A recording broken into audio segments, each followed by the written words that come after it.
¿Qué vienes a buscar? Así. Buenas noches con todos. Reciban un cordial saludo del equipo de AVE Escuela de la Construcción. Hoy tenemos para ustedes la mentoría gratuita de trenes de trabajo en fase de estructuras, que estará a cargo del ingeniero Santiago Pacheco. Esta mentoría es una breve introducción a lo que será el curso especializado de trenes de trabajo más casos reales. Hago énfasis justamente en la última parte, los casos reales, ya que a lo largo del curso, durante las 20 horas que va a durar este curso, se van a ver casos reales que han sido aplicados en diversos proyectos, tanto de la experiencia del docente como entre otros, ¿sí? Es un curso muy especializado, muy bueno para la formación de algunos profesionales. Esperamos que puedan acompañarnos en ese curso. Como les dije, hoy es una breve introducción nada más. Pueden hacer las preguntas que ustedes consideren. Igual al final de la sesión se les va a premiar de alguna manera por habernos acompañado con un descuento especial, ¿sí? Acompáñenos hasta el final. Voy a darle el pase al ingeniero Santiago Pacheco. Santiago, buenas noches. Buenas noches, Gerson. Bien, voy a compartir mi pantalla para poder iniciar con la sesión de hoy. Buenas noches con todos, espero que se encuentren todos muy bien. Vamos a dar inicio a esta sesión, que es como comentaba Gerson, una pequeña introducción a lo que son trenes de trabajo en estructuras. Me presento, soy el ingeniero Santiago Pacheco Zúñiga, soy jefe de gestión de proyectos en Motiva, ingeniero civil de la Católica, con especialidad en gestión de proyectos de construcción por la UPC y en gestión Lean por el Instituto Lean Management de España. Entonces, vamos a comenzar la sesión de hoy hablando un poco de trenes de trabajo. Y cuando hablamos de trenes de trabajo, estamos hablando principalmente de programación, estamos hablando de hacer esfuerzos por tener un sistema de producción eficiente y cumplir con los plazos de obra. Entonces, una primera pregunta que se nos viene a la mente, sin saber nada de construcción, sin saber nada de trenes, es cuál es el porcentaje de cumplimiento de la programación de obras en construcción. Entonces, estamos estudiando, vamos a estudiar, vamos a trabajar en aprender el uso de trenes de trabajo. ¿Y para qué aprendemos trenes de trabajo? ¿Cómo es la situación actual del sector en proyectos de construcción? Bueno, el PPC es una medida que nos indica que también anticipamos con una semana de anticipación lo que vamos a ejecutar la siguiente semana. Y estudios del Lean Construction Institute nos indican que más o menos le atinamos al 54% de las actividades. Es decir, el 54% de las actividades que planificamos las cumplimos. Oye, entonces, por ahí nos vamos dando cuenta que la programación en construcción no suele cumplirse. Tenemos problemas por ende o por consecuencia con los plazos en construcción. Es algo conocido, todos los que están participando de esta charla probablemente trabajan en el sector construcción, trabajan en una obra de construcción y deben tener claro que tenemos o solemos tener problemas con los plazos en obra, sobre todo de proyectos grandes o megaproyectos. Pero ¿qué diferencia la construcción de otros sectores? ¿Cómo podríamos nosotros justificar frente a otros sectores de alguna manera que ellos no se atrasan, ellos cumplen con sus plazos de entrega, con sus plazos de producción y la construcción no? Bueno, de esto salen muchas ideas, podríamos quedarnos conversando de esto toda la sesión. Generalmente las ideas que salen tienen relación con que trabajamos con proyectos que son únicos, tienen relación con que hay mucha variabilidad en construcción, ¿no? A veces no entendemos bien ni qué es variabilidad, pero es más o menos lo que se maneja en el sector, de lo que se habla. Muchas cosas cambian de un día a otro, apagamos incendios todos los días en la obra, no dedicamos nuestro tiempo a mejorar o a hacer ingeniería, sino a apagar incendios y reprogramamos constantemente nuestro proyecto por estos atrasos. Independientemente o además de estas características que normalmente se dan en construcción o se dan como respuesta a estos problemas de construcción. Ballard y Howell nos plantean en un artículo bastante interesante que les recomiendo leer, que se llama ¿Qué tipo de producción es la construcción? El artículo está en inglés. What kind of production is construction? Nos hablan de dos características especiales que tienen los proyectos de construcción. Porque también tenemos otros proyectos, ¿no?, que también son únicos en su clase, pero no tienen problemas de entrada de plazos, ¿no? Una de estas características es que en construcción trabajamos con proyectos enraizados. ¿Cómo es esto de proyectos enraizados? Bueno, esta característica, para entenderlo más claro, lo compartimos con los proyectos de agricultura, ¿no? La agricultura tradicional, en la cual las plantas o los árboles están enraizados al suelo, tienen unas raíces que las atan al suelo, igual que la estructura de una edificación tiene cimentaciones que la conectan y hacen que esté fija en una posición del suelo. ¿Esto qué produce? Bueno, produce que sea vulnerable a los cambios de las condiciones de sitio, que si hay un suelo de un tipo o un suelo de otro tipo, el proyecto cambie, que dependiendo de la orientación del sol, del viento, cambien las características de desempeño de nuestro proyecto y también la forma en la que lo construimos. ¿Y qué otra característica junto con esta se presenta solamente en la construcción? Es que tenemos proyectos de producción de posición fija. ¿Cómo es esto? Está medio enredado. Proyectos de producción de posición fija. A ver, hay que entenderlo con el ejemplo y se hace más sencillo. ¿Con quién compartimos esta característica? Por ejemplo, con la producción de aviones o con la producción de naves espaciales. ¿Cómo es esto? Bueno, se da en proyectos que tienen una escala muy superior a la escala humana y no es posible que los productos que estamos produciendo pasen por una caja transportadora y vayamos produciéndolos en el camino, ¿sí? Sino que por el contrario, lo que vamos a tener que hacer es pasar nosotros por el producto. ¿Alguna vez se han preguntado cómo se construyen los aviones? Es algo así, como esta imagen que se muestra, ¿sí? Son grandes hangares en los que se colocan justamente en una posición fija los aviones y se van produciendo todo el tiempo con el avión en la misma posición fija. Entonces las cuadrillas de insulado, de pintura exterior, de ventanas, van pasando por la zona exterior del avión y las cuadrillas o los equipos de trabajo de alfombras, de muebles, de instalaciones de comunicación, de oxígeno, de presurización, eléctricas, van pasando por el interior del avión mientras lo producen. Lo mismo nos pasa en construcción. Podemos tener en este edificio, en el piso 5, podemos estar produciendo o encofrando una losa de techo. En el piso 3 podemos estar ya desencofrándola. En el piso 2 podemos estar haciendo el trazo y en el piso 1 colocando las instalaciones, ¿no? Les pediría por favor que apaguen sus micrófonos para no tener interferencias. Yo de aquí no los puedo apagar lamentablemente. A ver, les comentaba. Entonces, esta cuadrilla de aquí que hemos dicho que es la cuadrilla de instalaciones eléctricas y sanitarias va a ir pasando sector por sector, piso por piso, construyendo el edificio. Y esto hace que la forma en la que se gestiona la producción sea muy diferente. ¿Sí? En este tipo de proyectos van a ser más útiles sistemas de gestión o formas de gestionar basadas en la localización. Una de ellas son los trenes de trabajo. Pero no nos adelantemos. Entonces, ¿cómo en este mismo artículo clasifican al tipo de producción que es la construcción o a los tipos de producción en general? Esta es una adaptación de un cuadro de Schmener que nos dice que las formas de producir pueden evaluarse en dos sentidos. La estandarización del producto, si es un producto único en su clase, si son productos que se producen en bajo volumen, pero múltiples productos, productos con mayor producción o productos de altos volúmenes con alta estandarización.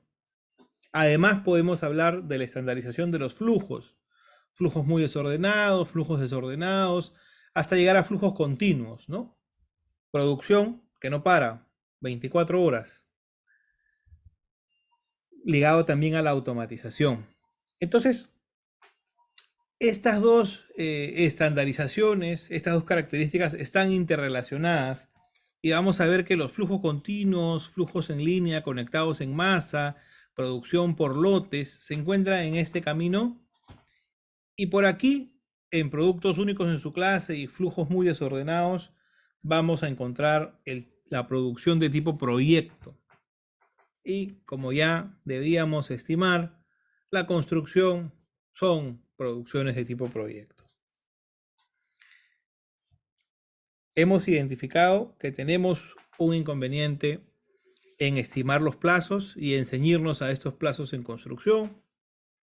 Hemos identificado qué tipo de producción es la construcción y que hay otros tipos de producción que mejoran estos plazos. Entonces, la consecuencia lógica, la respuesta lógica sería intentar mover para acá a la construcción, ¿no?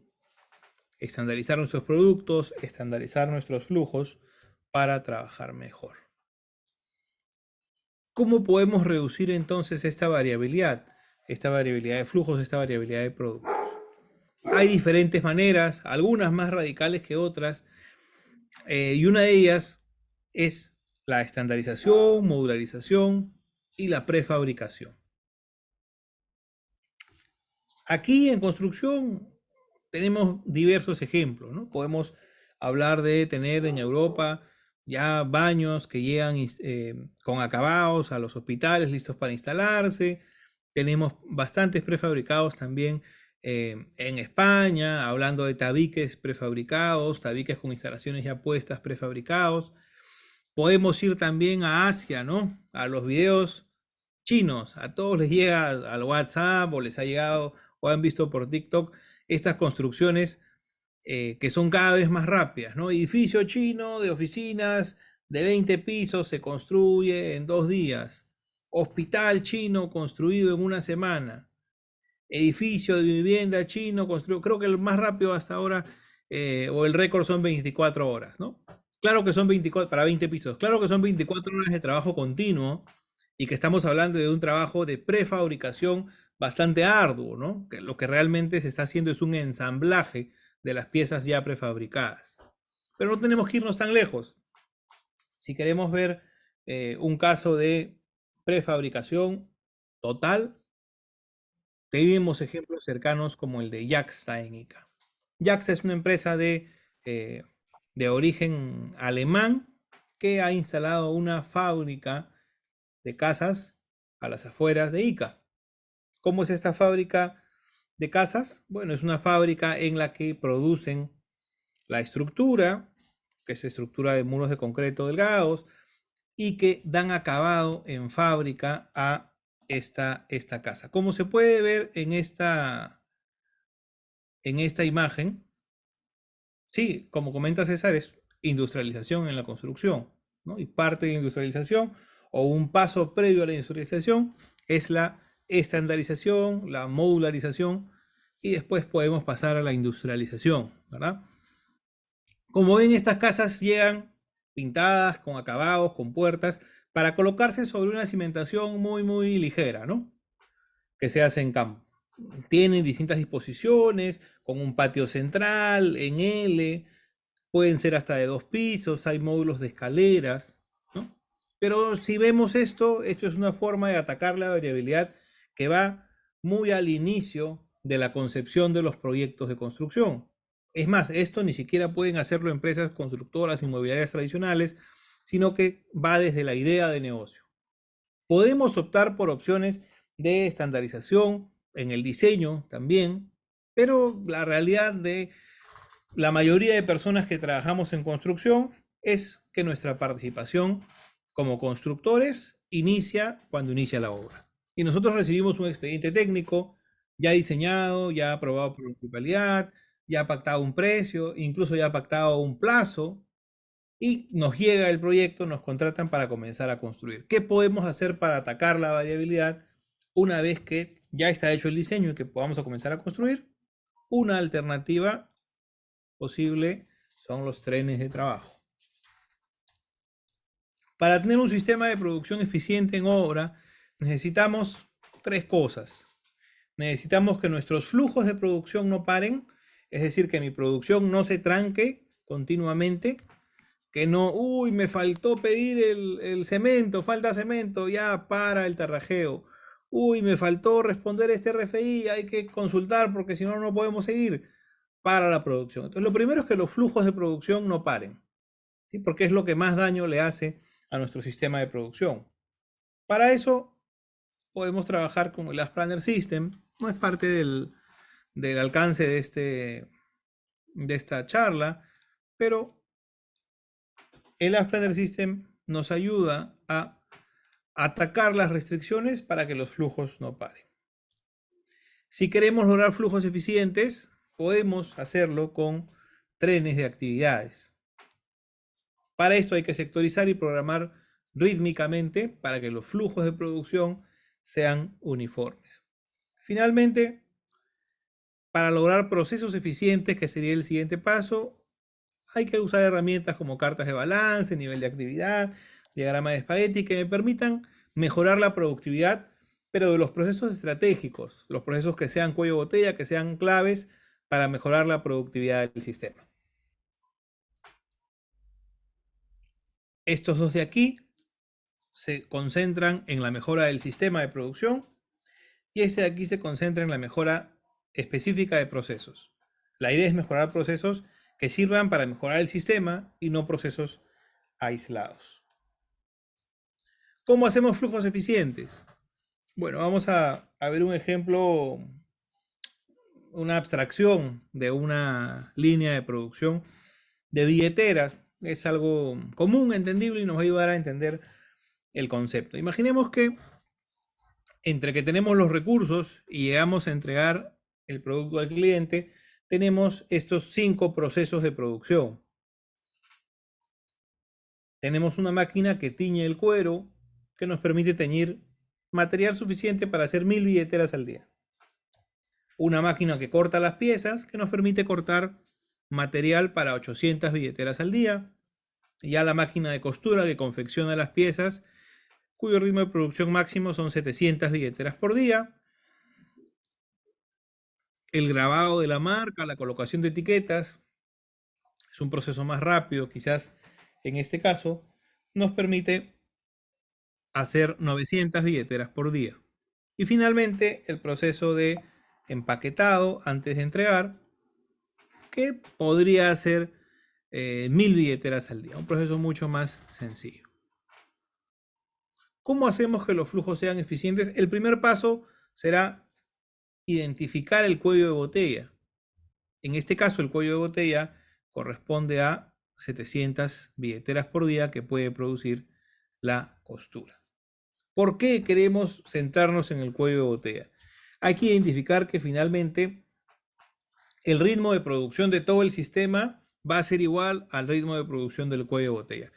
Santiago, ¿cómo así? No te creo. Vamos a ver qué pasa entonces en el primer día. En el primer día, esta estación produce 1000 billeteras, ¿cierto? En el segundo día produce 1000 más, tenemos 2000, pero esta de aquí solamente produce 800. Entonces aquí quedarán 1200, ¿sí? Y aquí pasarán 800. Este va a producir 700 y le van a quedar 100.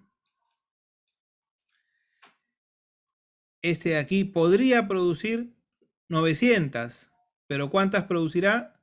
Solamente 700.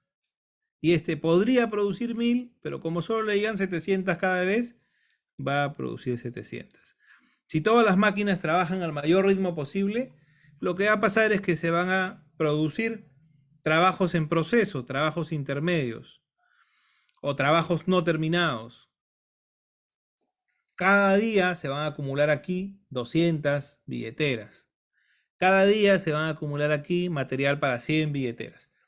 Y finalmente lo que va a salir como salida de este proceso solamente van a ser 700 billeteras por día. Entonces, si solamente vamos a hacer 700 billeteras al día, ¿qué nos conviene? Hacer lo que se conoce como subordinar el sistema al cuello de botella. ¿Qué quiere decir eso? Vamos a producir con todas 700 billeteras al día y por lo menos no perdemos en tener trabajos en proceso intermedios ni consumir recursos en vano. ¿Cuál es el proceso que seguiría? Explotar el cuello de botella. ¿Cómo es eso? Mejoramos el proceso crítico. Compramos otra máquina, compramos una máquina más, etcétera. Y ahora podríamos producir, por ejemplo, 850 billeteras por día. ¿Qué hacemos? Identificamos el nuevo cuello de botella. Como esta podía producir solo 800, ahora hay que subordinarnos a 800. Entonces, de esta manera vamos mejorando la producción, pero nunca haciendo esfuerzos en vano en los que cada estación de trabajo intenta producir todo lo que puede, sin importar cuál es el ritmo de trabajo que tiene que ser marcado por el sistema de producción. Esto que se ha compartido brevemente es la teoría de restricciones. La teoría de restricciones es una teoría de producción propuesta por Eliyahu Goldratt. Si pueden, les recomiendo, debería ser de lectura obligatoria en cualquier facultad que quiera enseñar algo relacionado a producción. Este libro es La Meta, ¿sí?, de Eliyahu Goldratt. Está de libre disposición el libro de manera digital. Si no son de leer, hay película. Si no quieren ver la película, en YouTube hay una película resumen de 10 minutos, pero véanlo, ¿sí? Eliyahu Goldratt en esta novela de negocios es una historia narrada que mientras nos cuenta esta historia, la novela nos permite entender los conceptos de la teoría de restricciones, que nos habla de cuellos de botella y mejora de la producción, mejora global de la producción, no local, como plantean algunas teorías anteriores. ¿Cómo hacemos un símil en esto a construcción? Bueno, estas son partidas también, nuestras actividades. Y mis lotes de producción serán mis sectores, mis ubicaciones físicas. Y también esto representará el ritmo de producción, 800 billeteras por día. Hay que hacer algunos ajustes ahí en construcción porque hay ciertas diferencias, ¿no? Por ejemplo, las velocidades o los ritmos de producción no son fáciles de medir porque trabajamos con unidades diferentes para cada actividad, tenemos dificultad en control porque trabajamos en distintas localizaciones, etcétera. Pero podríamos ver de esta manera el símil en construcción. Entonces, ¿qué es un tren de actividades en construcción? Si buscamos bibliografía externa, principalmente encontraremos bibliografía en inglés y habla de tact planning o tact time planning. En español, especialmente en Perú, se le conoce más como tren de trabajo o tren de actividades. Es una forma de estructurar el trabajo, una forma de decidir cómo vamos a producir. Busca producir un sistema balanceado y que la producción sea constante. Que todos los días los trabajadores tengan una carga similar de trabajo.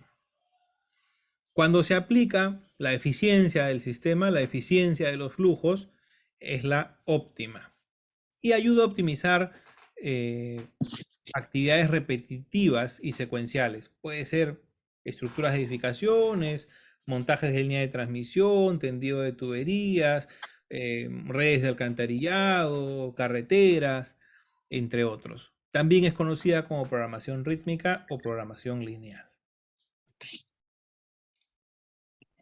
¿Cómo se ve un tren de actividades? Imaginemos, estos son 5 días, como todo cronograma, tienen el eje X al tiempo. En este caso, en el eje Y tenemos también las actividades. Y lo que vamos a ir planteando de manera rítmica es algo así. ¿Había por ahí alguna consulta? Ok, continuamos. Por ejemplo, el día 1, la actividad 1 se haría en el sector 1 del piso 1. Ok, ya. Y esta cuadrilla, el día 2, ¿qué va a trabajar? Estamos trabajando un tren de actividades, por si acaso, de 3 sectores por piso, para entendernos. El sector 1 del piso 1 lo hace la actividad 1 en el piso 1. El día 2, la actividad 1 pasa del sector 1 del piso 1 al sector 2 del piso 1, y el sector 1 del piso 1, en el que ya se hizo la actividad 1 y quedó libre, recibe a los trabajadores de la actividad 2 y la actividad 3 en este caso, que entran a trabajar. El día 3 ingresa la actividad 4 al tren. Ingresa al sector 1 del piso 1, que ya dejó listo la actividad 2 y 3 el día anterior. La actividad 2 y 3 pasan al sector 2 del piso 1, que ya listó o ya terminó la actividad 1, y la actividad 1 pasa al sector 3 del piso 1. Al día siguiente, bueno, se cambia de piso. Si ya terminé los 3 sectores del piso 1, me paso al sector 1 del piso 2. Y así vamos avanzando de manera rítmica. Ahora, ¿qué nos dice o qué información nos da el tren de actividades? Si vemos en este sentido, el tren de actividades nos dibuja el flujo de trabajo para cada sector. Cada porción del edificio, cada porción del entregable, se va a trabajar de esta manera. El día 1, la actividad 1, el día 2, las actividades 2 y 3, y el día 3 se hará la actividad 4. Ese es el flujo de trabajo para el sector 1. Si vemos en sentido horizontal, nos va a indicar el flujo de las cuadrillas. Oye, yo soy de la cuadrilla de la actividad 3. ¿Dónde voy a trabajar? ¿Cómo voy a moverme en el edificio de día en día? Ah, bueno, vamos a trabajar así. El día 2, el sector 1 del piso 1, el día 3, el sector 2 del piso 1, etc. Y si vemos de manera vertical esto, vamos a determinar el flujo de abastecimiento. Es decir, ¿cuántas bolsas de cemento necesito el día 4? Ah, ya, las bolsas de cemento que requiero para la actividad 1 del sector 1 del piso 2, más las bolsas de cemento que requiero para la actividad 2 en el sector 3 del piso 1, etc.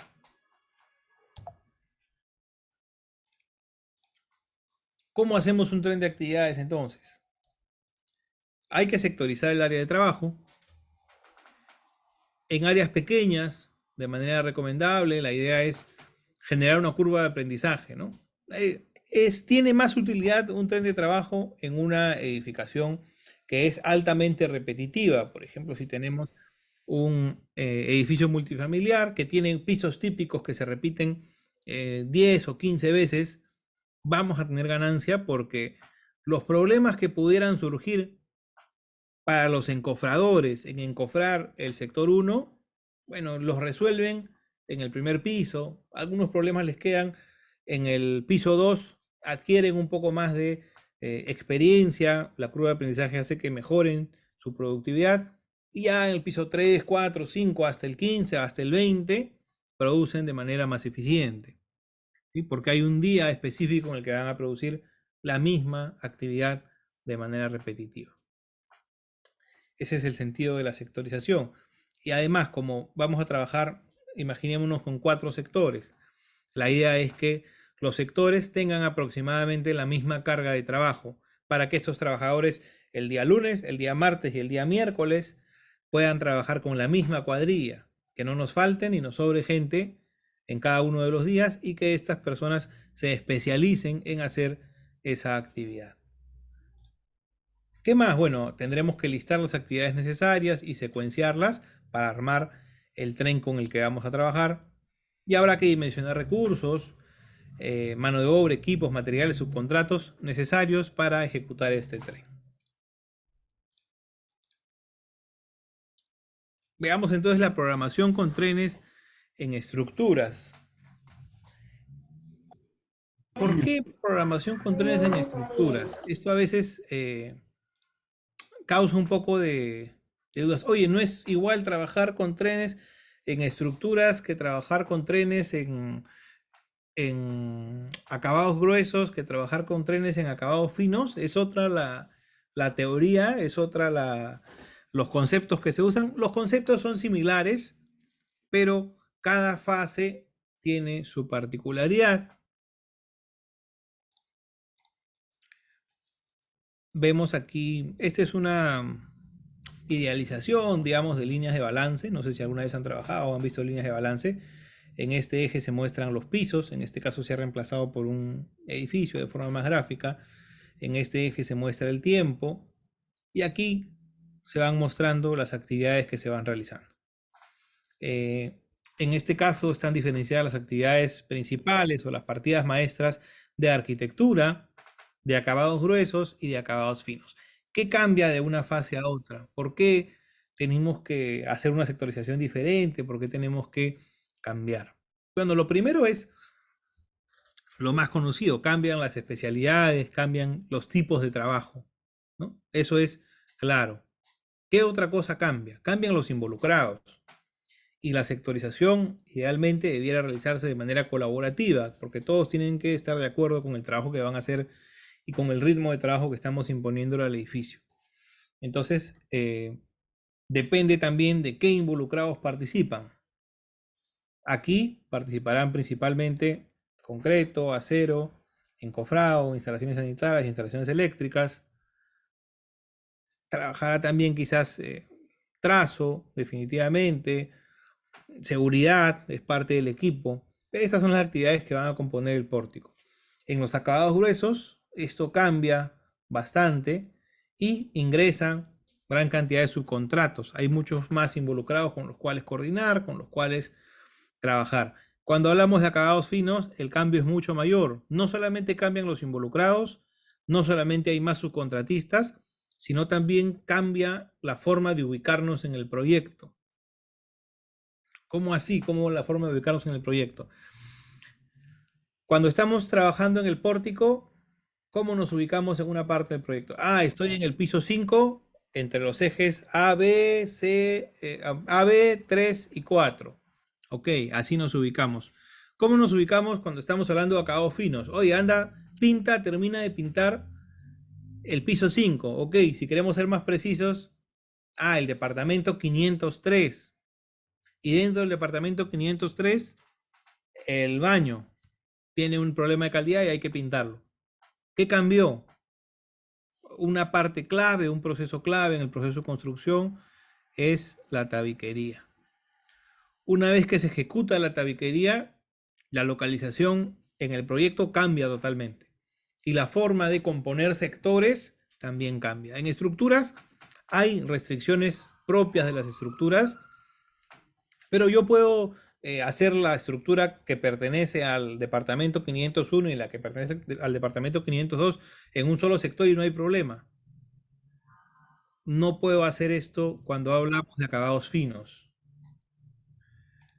Si decimos, oye, vamos a hacer una sectorización en la que el sector 1 es el baño del 501 y todo el departamento 502. No es posible trabajar así. Entonces, estos tipos de cambios hacen que la forma en la que sectorizamos, la forma en la que trabajamos trenes varíe de fase en fase. Vamos a la sectorización de estructuras entonces. La sectorización va a ser dividir una tarea o actividad en áreas o en sectores, en espacios físicos.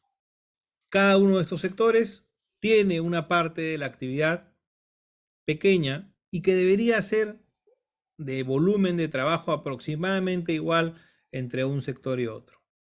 Y esta cantidad de trabajo de cada uno de los sectores debe poder hacerse en un mismo plazo de tiempo. No todos pueden ser iguales. Uno tendrá placas más largas, otro tendrá columnas más cortas, uno tendrá una placa en L, uno tendrá una placa totalmente recta, pero lo importante es que la carga de trabajo sea similar. ¿Y cómo verificamos que la carga de trabajo sea similar? Es que podemos ejecutarla con la misma cuadrilla en la misma cantidad de tiempo.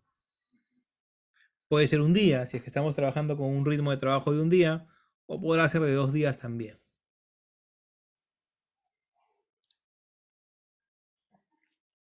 Aquí les muestro una sectorización de un proyecto Me gusta esta foto, hay muchas otras de proyectos más grandes, de proyectos más recientes, pero me interesa mostrar esta en especial por dos cosas.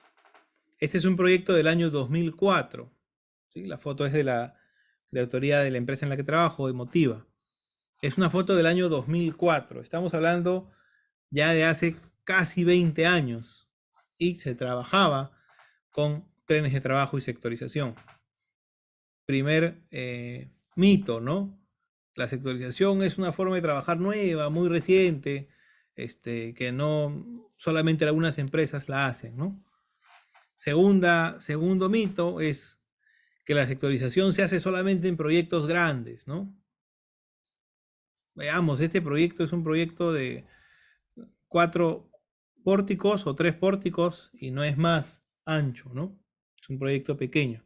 Un proyecto sectorizado debería verse así, ¿no? Tenemos en un sector ya se está acabando la losa, en el otro sector se está preparando la losa, ya se encofró y se están haciendo instalaciones. En el sector anterior están haciendo encofrado de vigas y en el sector anterior deben estar trabajando los verticales. Si ven algunas condiciones de seguridad o estándares de seguridad muy bajos, bueno, así era la construcción hace 20 años en el Perú. Gracias a el esfuerzo de todos en el sector, la seguridad en construcción ha mejorado mucho en estos años. ¿Cómo es el proceso de sectorización de estructuras? Vamos a metrar el encofrado y el concreto para saber cuánto trabajo tenemos por hacer en nuestro proyecto. Hay que meter esto para una planta típica. Hay que proponer un número de sectores tentativo. Oye, en este proyecto es chico, bueno, trabajaremos con 3, 4 o 5 sectores. Oye, es un proyecto muy grande, no, tendrá que ser pues con 6 o 7 sectores. Hay que ver de nuestra experiencia un número tentativo de sectores. Eso vamos a validarlo en un momento, porque después tenemos que calcular con ese número de sectores cuál será el metrado promedio de cada sector. Oye, tengo 500 metros cúbicos de concreto de horizontales en este proyecto. Oye, estoy pensando hacerlo con 5 sectores. Ah, entonces vas a tener que vaciar 100 metros cúbicos en cada sector. Hay que ver, ¿no? Ese hay que ver es verificar si cumplimos con nuestras restricciones. Si es que no, propondremos un nuevo número de sectores tentativo y veremos si cumplimos con las restricciones de abastecimiento que podamos tener. Si cumplimos, hay que comenzar a trazar algunas líneas de sectores tentativos en los que inicialmente vamos a balancear los metrados de los verticales, concreto y encofrado de los verticales. En este flujo de sectorización de estructuras no vamos a hablar del acero. En realidad, cuando balanceamos el concreto y el encofrado, el acero suele estar balanceado y además no suele ser una restricción tampoco porque la cuadrilla de acero va por delante y se acomoda un poco al ritmo, ¿no? Porque tienen la facilidad que pueden prehabilitar en obra y dejar solamente para colocar los sectores más complicados. Después hay que buscar ya los límites más exactos de los sectores, priorizando el encofrado horizontal. Si el encofrado horizontal está balanceado, continuaremos con el proceso y veremos si el concreto horizontal está balanceado. El encofrado, balancear el encofrado es un poco más sencillo, simplemente por área tenemos que balancearlo. Ahora, si es que tenemos losas aligeradas y losas macizas, habrá que uniformizar estos metrados para volverlos esfuerzo, ¿no? Digamos, afectarlos por algún indicador que nos diga, para mi cuadrilla de encofrado, encofrar 1 metro cuadrado de losa maciza es como encofrar 5 metros cuadrados o 4 metros cuadrados de losa aligerada. Ya, entonces con esta información puedo balancear el encofrado de horizontales. ¿Qué más? ¿El concreto horizontal está balanceado? ¿Sí o no? Si es que no está balanceado, podemos modificar ligeramente los límites de los sectores, abarcando tercios de losa, tercios de viga de algunos otros sectores para balancear finalmente el concreto. Entremos un poco más a detalle, veamos esta primera parte. Metrar encofrado y concreto, proponer números de sectores tentativos, ver si cumplimos con las restricciones. Aquí es recomendable hacer un metrado que se conoce como metrado por elementos. Es el metrado a la mínima expresión producible. Entonces yo voy a metrar esta placa y voy a decir, ok, esta placa tiene 42 metros cuadrados de encofrado y 5.5 metros cúbicos de concreto. Esta placa de aquí tiene 7.4 metros cuadrados de encofrado, 1.13 metros cúbicos de concreto. Y así cada uno de los elementos. El primer paso era calcular los metrados totales. Esto de aquí es lo que me sirve para este primer paso. Pero ¿por qué se recomienda hacer este metrado detallado aquí? Porque después cuando yo esté iterando y jugando la conformación de mis sectores, si tengo un metrado detallado de esta manera, vamos a poder fácilmente balancearlos pasando la columna de un sector a otro. Podemos apoyarnos también de los cálculos de metrado automáticos que hace Revit. En este caso estos han sido extraídos también de Revit o de cualquier otro software BIM, ¿no? Y tenemos encofrado de verticales y concreto de verticales. En este caso, y sobre todo para esta primera aproximación, no es necesario separar esto en otras partidas. De igual manera hay que hacer con cada losa aligerada, con cada losa maciza, con cada viga, para tener el concreto total y el encofrado de cada uno de estos elementos de manera diferenciada. Es muy amplio para mostrarlo aquí de manera visual, pero este es el resultado de ese cálculo. En este caso es un proyecto mediano, relativamente chico, que tiene 155 metros cuadrados de encofrado de vigas, 208 metros cuadrados de losa aligerada, 106 de losa maciza y 59 metros cúbicos de concreto de techos. ¿Cómo es esto del número de sectores y decidir las restricciones de lo que estamos conversando? Bueno, a ver, si estos son los metrados totales de mi planta típica y yo tengo 3 sectores, entonces estos de aquí serán mis metrados promedio por cada sector. Si tengo 4, estos de aquí serán mis metrados promedio por cada sector, que es simplemente la división de esto entre 3 y esto mismo entre 4, ¿no? Y después hay que ver las restricciones. ¿Cómo es esto de las restricciones? ¿Qué restricciones podemos tener? Podemos tener restricciones de capacidad de producción. Por ejemplo, encofrado disponible. Si trabajamos con encofrado propio de verticales, la cantidad de encofrado que tiene cada sector puede ser una limitante. Existen empresas que trabajan así, ¿no? Que mandaron a traer un lote o comprar un lote de encofrado. Su encofrado no es muy fácilmente compatible con otros encofrados comerciales y tienen que ceñirse al encofrado que tienen en obra, ¿no? Porque ya ese equipo está depreciado y es mucho más barato construir con él. Podría ser una opción. Otra opción más típica es el bombeo máximo de concreto diario. Si tengo un solo frente, ¿cuántos mixers de concreto puedo bombear? Y si voy a hacer una sectorización, generalmente voy a vaciar el mismo día concreto horizontales y concreto de verticales.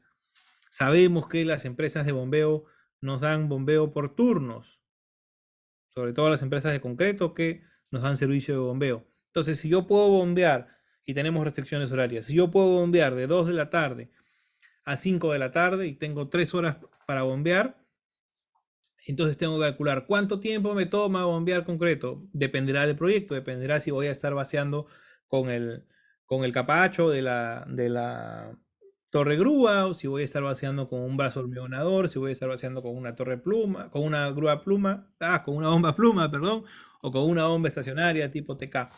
Entonces, con esta información vamos a calcular cuánto puedo bombear de concreto en un día. Por ejemplo, en estas 3 horas yo puedo bombear con bomba pluma, un mixer cada 20 minutos, o sea, 3 mixers por hora. En 3 horas puedo vaciar 9 mixers. 9 mixers, pongámosle de 7 cubos, unas nuevas flotas que han traído las concreteras, algunas tienen solamente 7 cubos, entonces 9 por 7 puedo bombear 63 metros cúbicos. En ese caso, digamos, ideal. ¿Sería una restricción aquí? No, no sería una restricción. Hoy estoy vaciando con el capacho de la grúa, y ese vaciado, sobre todo para losas, pucha, es bien lento. Entonces, de vaciar 60 metros cúbicos, ahora puedo vaciar solamente 25 o 30 metros cúbicos en mi turno de vaciado. ¿Me alcanza? Para este proyecto que es chico, sí, pero para un proyecto un poco más grande, quizás eso sea una restricción que me permita, que me limite en cuanto a mi definición de número de sectores. ¿Qué otras restricciones hay? Hay restricciones, por ejemplo, de geometría estructural, de estructuración, o restricciones simplemente estructurales. Por ejemplo, podemos hablar de juntas sísmicas o juntas de dilatación o de contracción, de dilatación en la losa, estas franjas que dejan de 1 metro, 1,5 metros, para evitar la fisuración en edificios muy largos, ¿no? Por arriba de 50, 60 metros de longitud continua del edificio, ¿no? Y juntas sísmicas en edificios, sobre todo como ¿no? Vemos este ejemplo y podríamos notar fácilmente que aquí hay una junta sísmica de 30 centímetros. Hay una, justo lo borré con mi línea, pero hay una doble placa, ¿no? Hay una doble placa aquí, y aquí hay una separación de 30 centímetros en esta zona, en esta garganta que tiene muy angosta, ¿no? Esto se da mucho en terrenos que son en L, y como en este caso, además del terreno en L, se junta con un pozo de iluminación, ventilación, que deja una zona muy angosta, y por temas sísmicos es necesario hacer esta junta. Esto, en este caso en particular, afectó la sectorización. ¿Por qué? No podemos partir un sector que tenga una parte de esto y una parte de esto. Es muy complicado. Entonces, evaluamos primero cuánto tiene esta parte separada, y tiene aproximadamente la tercera parte de los metrados del proyecto. No nos deja otra opción en este caso más que trabajar con 3 sectores. En otros casos, esta junta, si es de una zona muy pequeña, el edificio es grande por otro lado, no nos afectará, pero sí parte o delimita un sector en específico y nos da alguna idea de cómo trabajar. En este caso, por las restricciones de un proyecto, podemos decidir trabajar con 3 sectores. Vamos a la otra parte. Iterar sectores buscando balancear verticales, iterar límites exactos de sectores priorizando el encofrado horizontal, y después modificamos los límites si fuera necesario. Entonces comenzamos por identificar los verticales y agruparlos para tener una sectorización balanceada. Aquí hay un poco de trampa, ¿no? Siempre nos dicen esto, pero cuando uno se enfrenta al plano no sabe por dónde empezar, ¿no? Es un poco difícil y requiere pues de cierta experiencia. En sectorización la teoría es fácil, la aplicación es un poco más complicada, requiere un poco más de prueba de error, de experiencia sectorizando. Pero si algo podemos hacer para que, en el caso de ustedes que están comenzando a sectorizar, tengan alguna idea de cómo partir y sepan por dónde empezar, lo primero es identificar el tipo de planta. Tenemos plantas cuadradas o rectangulares muy cercanas a un cuadrado. Tenemos plantas alargadas, plantas en L, que son más o menos los 3 tipos de planta que con ciertas variaciones podríamos encontrar en proyectos de edificación. Oye, Santiago, esa planta cuadrada no es muy común. Sí es común, pero con una salvedad. Cuando hablamos de edificaciones de vivienda, no es muy común. Pero si hablamos de proyectos de oficina, se vuelve mucho más común. ¿Por qué? Porque por normativa los proyectos de oficina no necesitan pozos de iluminación, ventilación, pueden tener iluminación y ventilación artificial durante todo el día.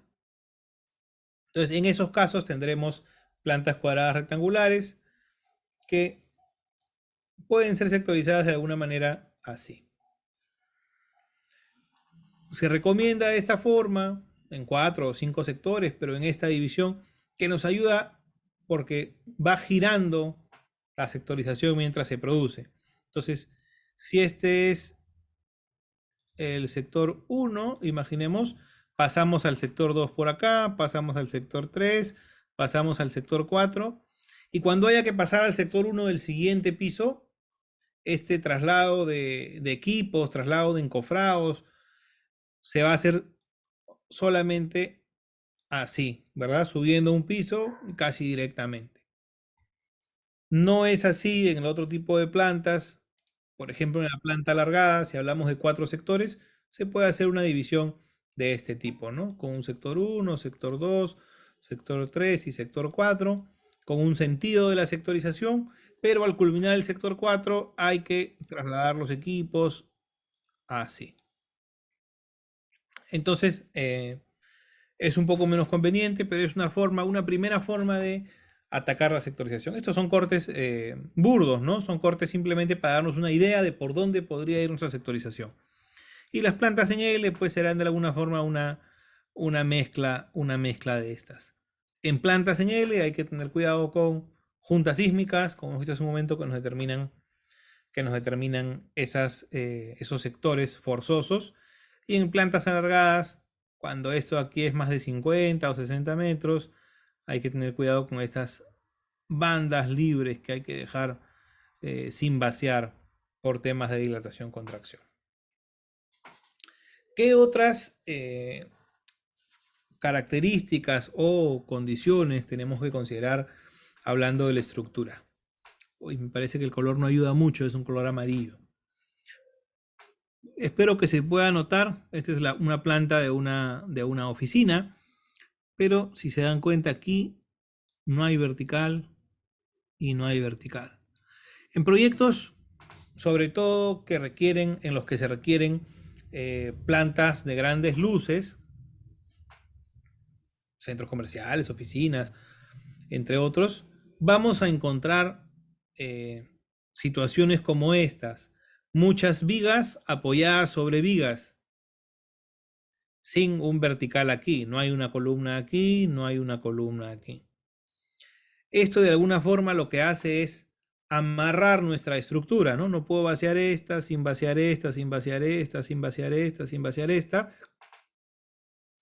Entonces, de alguna forma, esta disposición estructural ya me amarró cuando estoy tratando de iterar mis verticales a que tenga que hacer este de aquí junto con este de aquí y junto por lo menos con esta parte de la placa y esta parte de la placa. Entonces, a veces nos rayamos sumando este y otro por acá para que calcen exacto los metros cúbicos y metros cuadrados y no nos damos cuenta que después vamos a tener que rehacer todo porque tenemos aquí parte de la estructura amarrada una con otra. Con estas consideraciones hay que determinar para cada sector el encofrado y el concreto, tratando que estén lo más posible nivelados, ¿sí? Y tenemos ya una primera aproximación a una sectorización. Después hay que sectorizar las losas que obedecen a estos límites ya planteados también por las columnas y placas. Para sectorizar estas losas hay que tener en cuenta algunas reglas constructivas y estructurales, como que las vigas tenemos que encofrarlas sin cortes, las losas aligeradas podemos encofrarlas por partes, pero solamente si cortamos en el sentido de las viguetas, así, ¿no? Y lo otro es que los cortes de las losas aligeradas y los cortes de las vigas en cuanto al vaciado de concreto pueden hacerse a los tercios, pero siempre hay que tener en cuenta la opinión del ingeniero estructural.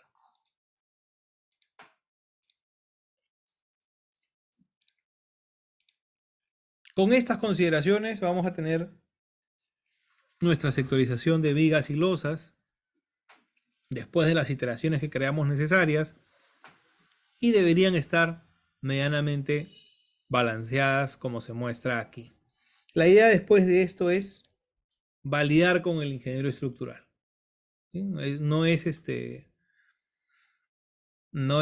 algo que no tenga implicancias estructurales, ¿no? Siempre que sigamos las mejores prácticas constructivas y que hagamos los cortes de manera responsable no van a haber problemas, pero una validación de ingeniero estructural nos ayuda a estar más tranquilos nosotros y sobre todo a, digamos, argumentar esta sectorización con ingenieros supervisores de obra, de inmobiliarias, con ingenieros supervisores municipales que quizás no tengan mucha experiencia en proyectos trabajando con trenes y hasta nos paran la obra porque ven unos cortes que a criterio de ellos no son los más adecuados, ¿no? Entonces siempre hay que cuidarnos validando con el ingeniero estructural y siempre también es importante validar esta sectorización con los last planners, con las personas que van a ejecutar el trabajo, como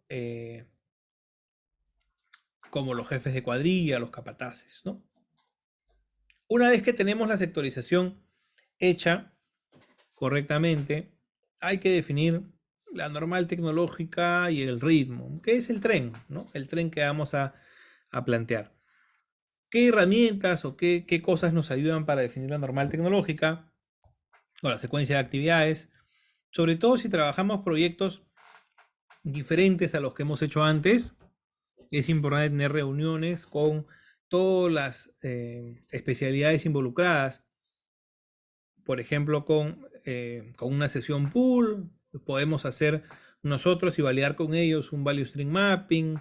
Podemos conversar con gente que tiene experiencia previa en ese tipo de proyectos. Podemos verificarlo también con los last planners, como les comentaba, ¿no? La idea es que si hablamos de proyectos un poco diferentes a los que estamos acostumbrados, no fallemos al hacer la normal tecnológica. Es diferente la forma en la que se va a hacer la secuencia de trabajo cuando trabajamos un proyecto tradicional, con la estructura tradicional, que cuando trabajamos un proyecto, por ejemplo, con prelosas, o como cuando trabajamos un proyecto con muchas instalaciones, como podría ser un hospital. En algunos casos, si no tenemos en cuenta el gas, cuando recién comenzó a haber gas casi en todas las edificaciones nuevas, no tenían en cuenta el tiempo para el gas y el gas terminaba saliendo sin pruebas, retrasando los vaciados, etcétera, ¿no? ¿Y cómo definimos el ritmo de trabajo? Bueno, hay que ver las restricciones de abastecimiento, que ya conversamos, y la capacidad de producción del cuello de botella. Con esta información, nosotros deberíamos poder definir nuestros trenes de trabajo. ¿Cómo son nuestros trenes? ¿Cómo es esta representación gráfica? Bueno, aquí les he presentado dos y con representación gráfica bastante distinta, un poco a propósito para poder comentarla. El primero es un tren de 3 sectores con un ritmo de 2 días. Es un tren como el que hemos visto, como el de la sectorización que hemos visto de ejemplo. En este caso, si tenemos por alguna limitante que hacer 3 sectores y no podemos hacer más sectores, nuestra programación de trenes normal nos dejaría huecos, ¿sí? Haría que tengamos que entrar a colocar acero, entrar a encofrar y vaciar columnas en sectores en los que todavía no hemos puesto la losa del piso anterior. Entonces no es posible y vamos a dejar huecos en la programación para poder cubrir estos inconvenientes. Una alternativa diferente, un poco menos crítica, es plantear ritmos de 2 días, ¿no? ¿Cómo ritmos de 2 días? Se ve aquí, ¿no? Después de 2 días entra la siguiente actividad, después de 2 días entra la siguiente actividad, después de 2 días entra la siguiente actividad. Después, si tenemos plantas más grandes, unas plantas promedio, podemos trabajar con 4 o 5 sectores, que es lo más eficiente. Cuando tengamos plantas mucho más grandes, necesitaremos trenes que van a tomar un poco más de tiempo construirlo. Por ejemplo, ese tren de 6 sectores, ¿no? Y ahí sí nos conviene buscar algunas alternativas para incrementar nuestra capacidad de producción, ¿no? Para explotar el cuello de botella, como comentábamos al inicio. Ahí sí conviene añadir más grúas, añadir brazos hormigonadores, trabajar con acero prehabilitado o prearmado, trabajar con torres hormigonadoras, una o dos, etcétera, ¿no? Porque eso nos va a permitir hacer sectores más grandes cada día, y este sector que lo podía trabajar en 6, poder trabajarlo ahora en 5 o en 4 y ganar ese día por cada piso de mi proyecto para el plazo de obra. ¿Qué otras diferencias encontramos? Bueno, aquí están numerando días, aquí se habla de semanas con número de día del mes, son cosas irrelevantes, pero otra cosa sí es la representación. A ver, este de aquí tiene un color por cada día, este de aquí tiene un color por cada piso, nos da un poco más de información. Este de aquí tiene muchas líneas y una escalerita que a veces tiene pasos más grandes y pasos más chiquitos. Este de aquí muestra una escalerita perfecta, ¿no? De este ritmo de un día. ¿Por qué es eso? Esta es una versión expandida en la que las actividades, por ejemplo, de encofrado de vigas, acero de vigas y encofrado de losa, que en este caso se plantea hacerlas de manera paralela en 2 días, aquí se están haciendo en una sola línea, ¿no? Aquí, en vez de esas 3 líneas, tengo una sola línea que me representa las partidas de cada día. Son temas de representación, pero ambos son trenes, ambos son producciones rítmicas, aunque con ritmos distintos. Este es el proceso que hemos mostrado muy breve de cómo hacer la programación de trenes de una estructura. ¿Y qué sigue después de esto? Ya hicimos esta programación de trenes, ¿y ahora qué hacemos? Bueno, hay que elaborar cronogramas de abastecimiento, de materiales, de equipos. Hay que calcular la cantidad de gente que necesito con el sector más crítico y coordinar los ingresos del personal a obra, sea subcontratado propio. Hay que verificar que no hayan RFIs o información faltante o poco clara. Hay que hacer seguimiento a las partidas previas para que no frustren el inicio del tren de acabados gruesos. Hay que prestar atención en los trenes anteriores y en los trenes siguientes, ¿no? Hay que prestar atención en el fin del tren de estructuras para no retrasar el tren de acabados gruesos.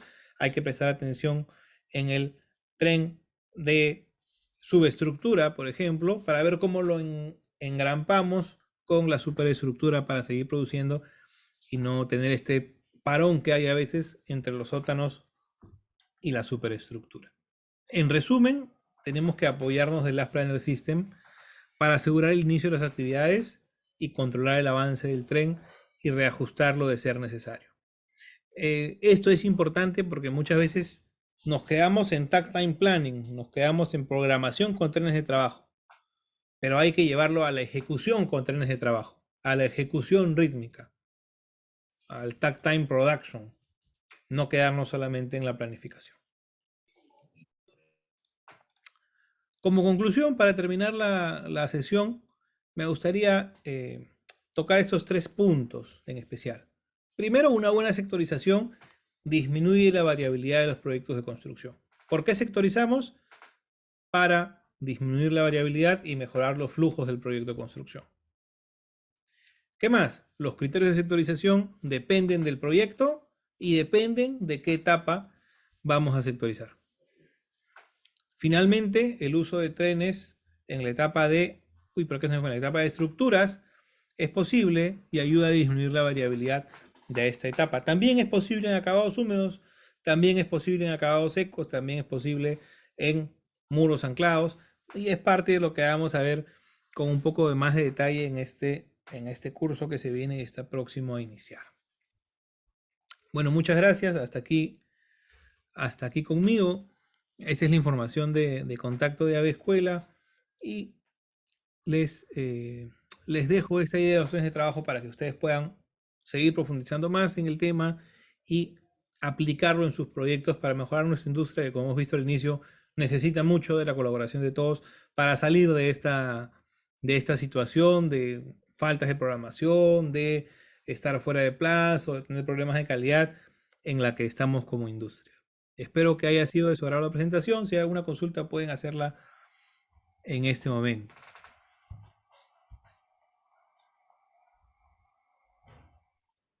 Si es que no, mientras piensan si hay alguna consulta, les puedo comentar igual, que creo que ya lo comentó Gerson, estamos comenzando un curso de trenes de trabajo del que soy docente, y si se animan, sería un gusto poder contar con ustedes para seguir viendo ese tema de trenes de trabajo tan interesante.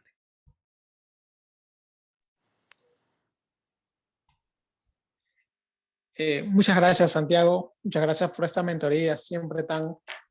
es muy genial poder escuchar tus enseñanzas y la forma como transmites los conocimientos. Como ya lo comentó el ingeniero, vamos a tener el inicio del curso especializado de trenes de trabajo más casos reales. Son casos de aplicación reales de proyectos de edificaciones. Me parece que son 6, 7 casos que se van a ver. Son talleres netamente aplicativos. Esperamos que nos puedan acompañar en este curso. Para todos los que han asistido hoy a la mentoría, vamos a tener un descuento especial. Ahora mismo en el chat del Zoom voy a adjuntar el enlace para que puedan recibir información y acceder obviamente a ese descuento especial. ¿Sí? Si no hay preguntas, si no hay consultas, eso sería todo por el día de hoy. Esperamos verlos en el inicio del curso de trenes. Buenas noches con todos. Gracias, que tengan buenas noches.